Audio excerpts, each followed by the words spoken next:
చాలా పరిపాలన మంది హ్యాపీగా ఉన్నది. కూటమి ప్రభుత్వం వచ్చిన కాడి నుంచి సూపర్ చేశారండి. అది మా జగన్ ప్రభుత్వం ఏమీ బాగోలేదు సార్ అది.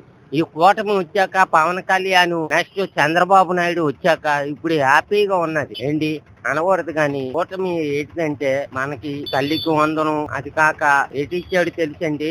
ఈ సర్వే చేయించేస్తున్నాడండి. సర్వే కూడా మాకు నచ్చింది. ఇది పల్లెటూరులోని ఉన్న భూములు కూడా అన్ని చంద్రబాబు నాయుడు గుంటూరు మనకి ఏటొచ్చింది సార్ అనుకోనరా రాజధాని వచ్చిందండి. అది మాకు చాలండి. ఇక్కడ కట్టేస్తాను గీతం కాలేజ్ అది ఇది 3 రాజధానులు ఎవరికండి కావాలి మనకి? 3 రాజధానులు ఉండవు ఎక్కడైనా. ప్రపంచంలో ఉండవండి సార్. ఒకటే ఉంటది ఎవరికైనా రాజధాని. అది అన్నా క్యాంటీన్ పెట్టారా? Super sir. 5 రూపాయలు భోజనం అతనిది ఆ పబ్లిక్ లోనే ఎడగొడిసి జగన్ వేస్ట్ అండి. అనకూడదు కానీ మళ్ళీ అంతే అవలేము అనుకుంటారనుకో. జగన్ పరిపాలన waste. Chandrababu Naidu super sir. Super అండి. నెక్స్ట్ పవన్ కళ్యాణ్ వచ్చాడండి. ఇద్దరు కూటమి హ్యాపీ అండి.